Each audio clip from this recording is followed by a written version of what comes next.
বন্ধুত্ব ভেঙে যাওয়ার ভয়ে ৫৬ বছরেও বিয়ে করেননি শ্যামল দত্ত ও সরোয়ার।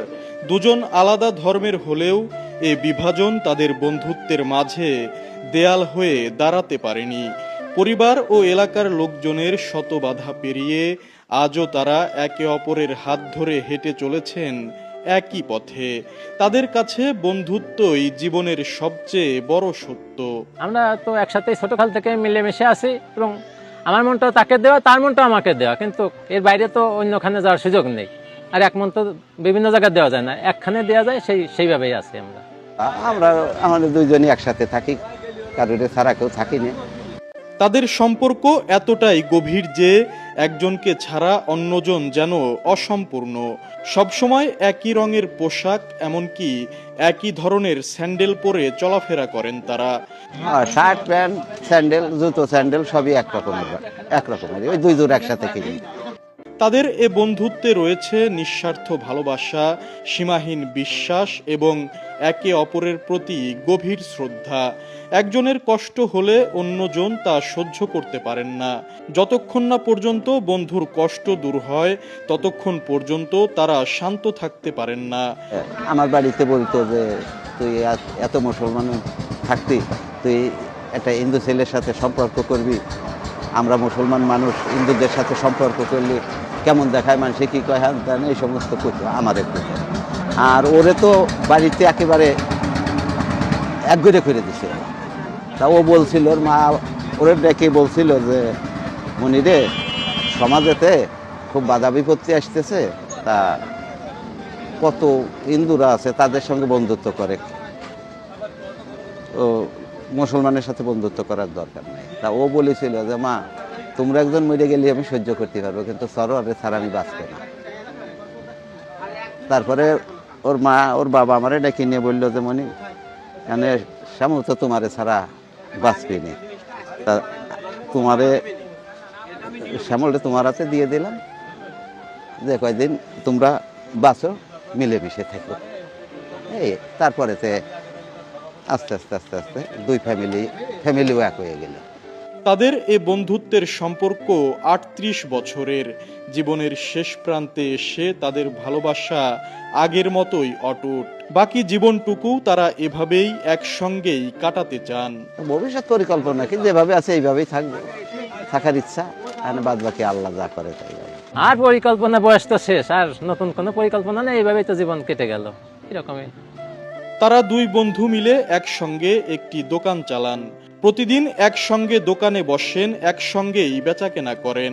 লাভের কোনো ভাগাভাগি নেই, যার যখন যত প্রয়োজন ইচ্ছামতো খরচ করেন। আমাদের যার যখন যা প্রয়োজন হয় তাই নেই, যখন যার যা প্রয়োজন হয় তখন তাই নেই। ও নিয়ে কোনো হিসাব কিতাব নেই, ভাগাভাগি নেই।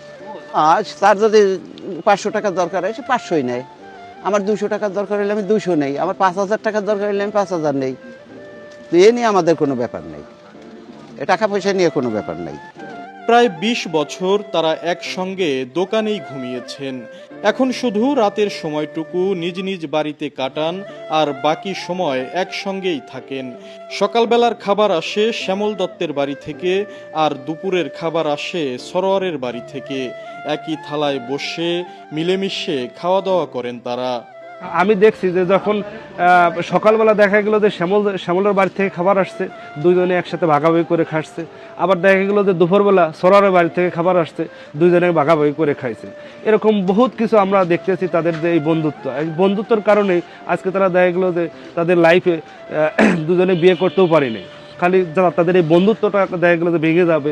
স্কুল জীবনের ফুটবল মাঠ থেকে শুরু হয়েছিল তাদের বন্ধুত্ব।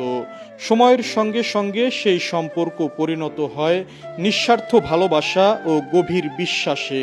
তখনই তারা সিদ্ধান্ত নিয়েছিলেন বন্ধুত্ব টিকিয়ে রাখতে জীবনে আর কাউকে প্রাধান্য দেবেন না। একই স্কুলে পড়তাম, ও এক ক্লাস নিচে পড়তো, আমি এক ক্লাস উপরে পড়তাম। ওই একসাথেই চলাফেরা করতাম, ও ভালো খেলতো, বল খেলতো, আমিও বল খেলতাম। ওই একসাথে বল খেলাধুলা করে বেড়াতাম বিভিন্ন জায়গা। আবার ওই বিকালবেলা এসে স্কুল ছুটি হওয়ার পরে বিকালবেলা এসে বল টল খেলে ওই বল ফিল্ডের মাঝে বসে দুইজনে গল্প টল্প করতাম, আড্ডা মারতাম। এইভাবে চলাফেরা করতে করতে করতে করতে আর কি হয়ে গেল বন্ধুত্ব। কলেজ শেষ করে চাকরির পেছনে না ছুটে একসঙ্গে থাকার জন্যই তারা বেছে নেন ব্যবসার পথ। তারা আজ এতটাই এক হয়ে গেছেন যে শ্যামল সরোয়ার নামটি একসঙ্গেই উচ্চারিত হয়। বাজারে এসে কেউ জিজ্ঞেস করে যে তুই কোন জায়গা, তা যদি কেউ বলে যে শ্যামলের দোকানে, তখন চেনে না কোন শ্যামল। আবার যদি বলে সরোয়ারের দোকানে, তখন বলে কোন সরোয়ার। যখনই একসাথে বলা হয় শ্যামল সরোয়ারের দোকানে, তখন বোঝে যে এই দোকান। তাদের বন্ধুত্ব শুধু দুজন মানুষের মধ্যেই সীমাবদ্ধ নয়, জড়িয়ে গেছে দুই পরিবারও। সরোয়ারকে নিজের সন্তানের মতো ভালোবাসেন শ্যামলের মা, আবার শ্যামলকে নিয়েও একই রকম মায়া সরোয়ারের মায়ের। শ্যামলকে দুদিন না দেখলেই অস্থির হয়ে ওঠেন সরোয়ারের মা। প্রত্যেকদিন সংবাদ দেয়, প্রত্যেকদিন সংবাদ আসে।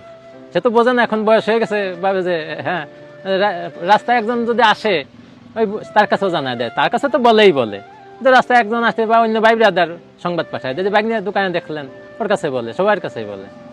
ওর মার বাবার কোনো সমস্যা হলে করে ওই আমি হাসপাতালে আনা নিয়ে করি, দেখাশোনা করি, ডাক্তার দেখাই।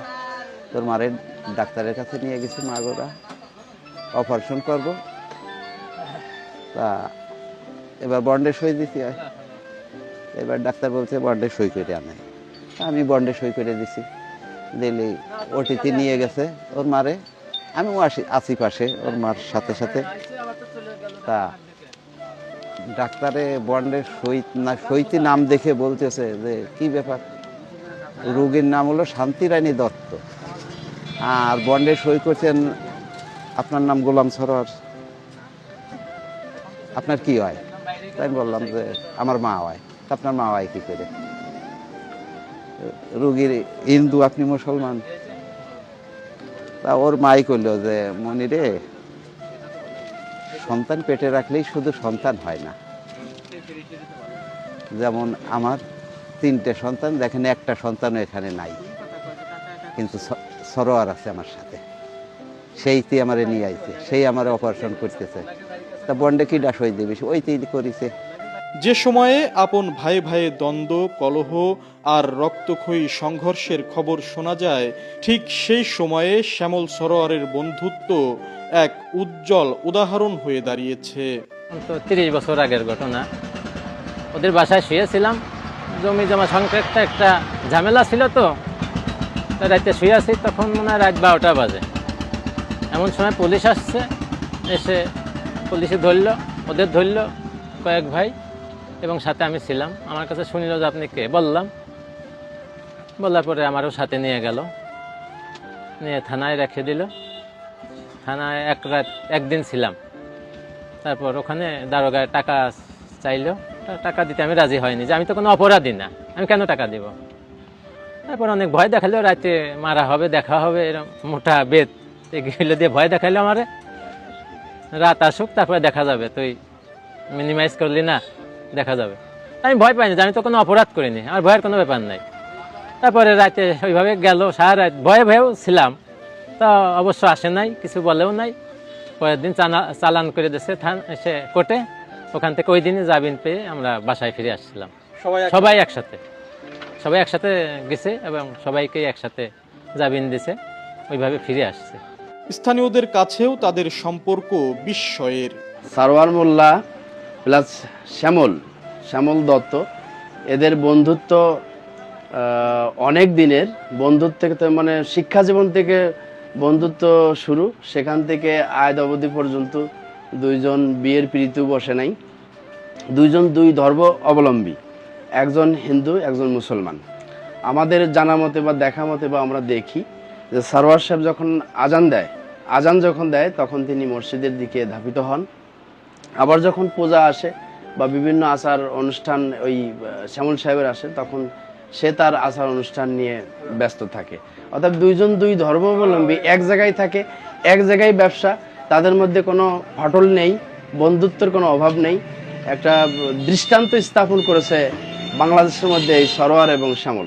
আমরা ছোটকাল থেকে দেখে আসছি যে দুইজন দুই ধর্মের, মুসলিম বা হিন্দু, তো শুধুমাত্র বন্ধুত্বের খাতিরে ইনারা বিয়ে থা করে নাই এবং বন্ধুত্ব ভেঙে যাবে বলেই শুধুমাত্র বন্ধুত্ব টিকায় রাখার জন্য বিয়ে থা করে নাই, প্লাস দুইজনের এতই গভীর সম্পর্ক যে দুইজনের মানে ছাড় দেওয়ার মন মানসিকতা এতই বেশি যে কোনোদিন দুজনের মাঝে কোনো দ্বন্দ্ব দেখিনি। একদম আপন ভাইয়ের মতো আচার আচরণ ব্যবহার, এবং দুই পরিবার থেকেও এরকমের যে তাদের সঙ্গে এত মিলমিশ যে কে হিন্দু কে মুসলিম এটা বোঝাই যায় না। তাদের বন্ধুত্বটা এমন গভীর যে তারা দুইজন দুইজনকে ছাড়া একটা মুহূর্ত কাটে না। তোরা যেখানে যায় দুজন একসাথেই যায়, ব্যবসা করে একসাথেই করে, খাওয়া দাওয়া একসাথেই করে সব সময়। শ্যামল সরোয়ারের দোকানটি মাগুরা জেলার মোহাম্মদপুর উপজেলার বাবুখালী বাজারে অবস্থিত।